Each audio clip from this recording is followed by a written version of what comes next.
Anyway, so a party pooper isn't a person who poops at parties. Nah. It's just someone who doesn't want to take part in an activity or someone who tries to keep other people from having fun. All right, so lotteries are fun. Those party poopers didn't get their way. They lost out to the government. All right. Let's see. Let's continue reading the story. It says, in the end, the government had 25,000 small wooden balls produced. So afterwards, you know, they didn't really win. The resistance didn't work out, but so the government made wooden balls anyway. Right. Kind of like if you think about a bingo game. That's right. They've got a big kind of machine and you can turn it and a small little ball will come out. It will have a number on it and you say, oh, bingo! So something like that, okay? Now, these small wooden balls weren't plain though. Yep. On each of the balls, here in the article, it says each ball had a lottery number on it. So that's 25,000 balls with lottery numbers. It also says that year, on December 18th, the first draw was held. So, December 18th, 1812. 1218, 1812? Oh, okay. Makes sense now. I got it.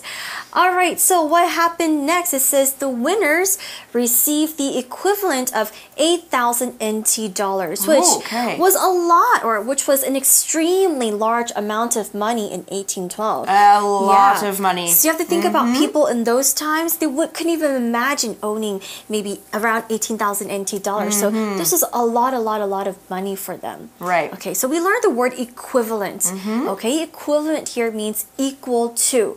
So this money, however it was in euros, was equal to 8,000 NT dollars. Now, when you talk about an something amount of something, it means to talk about a certain number of something else. So for example, there was a small amount of crops this spring. So there wasn't a lot. There was a tiny bit of crops this spring. Or we can say Terry spent a large money, okay? A large amount of money on his new car. Now, I do have something interesting to say. Right. I was looking into the money that was used back then. And back then, at that time, Spain was one of the biggest and most powerful countries in the world. Oh, right. And they had one of the most powerful currencies. Oh, okay. So the amount of money was even more. It was huge. Wow. It was to get this money was a very, very big thing. It was they used to make the money out of silver and gold and stuff like that. Yeah, so very interesting. So this $8,000, not just a little bit. It sounds like a little bit to us, but it's actually huge. Okay, so we also use the adverb extremely in that sentence. We said an extremely large amount of money. Now, extremely described the adjective large, and what it did is it gave it more emphasis to show that it was a very, very great degree of something. It was very, very large amount of money. Now here, we can have an example sentence used in another way with extremely. Bethany is extremely afraid of flying. She'll always drive or take a boat somewhere if those options are available. So what we're saying is Bethany is very, very afraid of airplanes and flying. So now I know that was a ton of money a long time ago. All right, so what happened to the rest of the money? Right. All right, let's find out. Okay. It says the remaining money from the lottery funded the army's weapons. Right, so remember, again, they were kind of, going to war, or they were kind of fighting with Napoleon and France at that time. And initially, the first thing that they wanted to do was to use the lottery to fund their weapons. So the rest of the money went to that. Right, so some money went to the people and the rest went to the weapons. Okay, so the war did end eventually. Thank goodness. I can't remember how the war ended. I should know. Learn your history, guys. You'll need it later on. Okay, but the war ended. The lottery didn't end. It continued on. So here in the article it says, in spite of its war-related history, the lottery is still popular today. Now we use that phrase, in spite of, and we use this when we want to show that one thing happened, even though something else should have stopped it from happening. A good example of this can be used with the weather. So in spite of the rain, we went for a bike ride. The rain should have stopped you from going on the bike ride, but you went anyway. Now here's another example.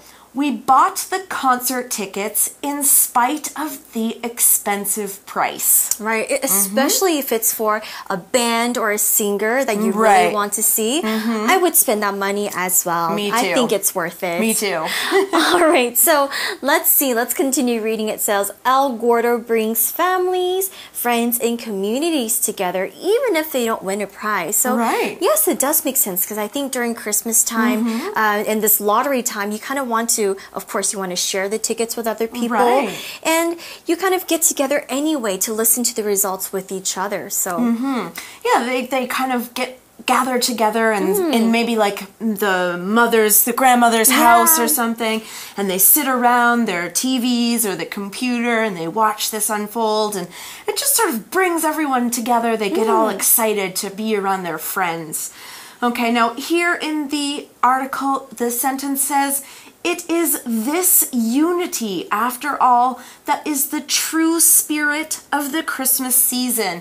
Now we're going to talk about the meaning of this sentence, but right now we're going to actually talk about a grammar point. Okay, we used the grammar point it plus a be verb, like it or is or was, plus a noun, and that. So the noun is going to be followed by the that. The that clause is used to emphasize the noun that we talked about in the first part. Okay, so when we follow it, be verb with a noun or pronoun, we have to use the word after to say what happens next. And this next part is emphasizing what we talked about in the first part. For example, it is this unity that is the true spirit of Christmas. Here, that is this unity. That's what we're emphasizing. Okay, here's another example. It was Jeff's joke that made all the students laugh during the teacher's lesson. So what we're emphasizing in this sentence is Jeff's joke. All the students laughed because of Jeff's joke.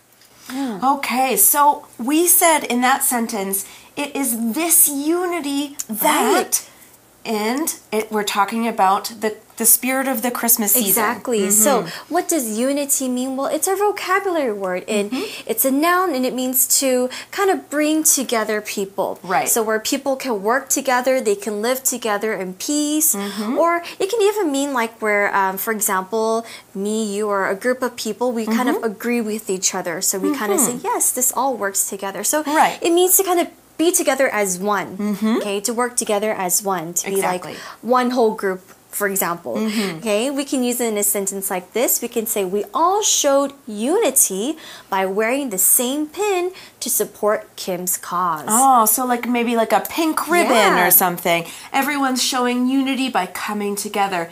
Now there's a verb form of this word too, and it's unite, spelled U-N-I-T-E, unite. And it just means when you unite something, you bring people together so that they kind of come together in peace and happiness. Right, so we can say the lottery united everybody as well. All right, so that's a lot of fun. I think I would like to go to Spain to try it out perhaps. Maybe go to Spain at Christmas time and just be like, hey. We can chip in together and buy some money. And we can go and check it out. All right, well, what about you guys? Do you think it's fun? We're going to talk about a little bit more in our For You chat, but I think that they would probably like this idea too. I think so as well. All right, so let's take a quick break and we'll be right back with our For You chat.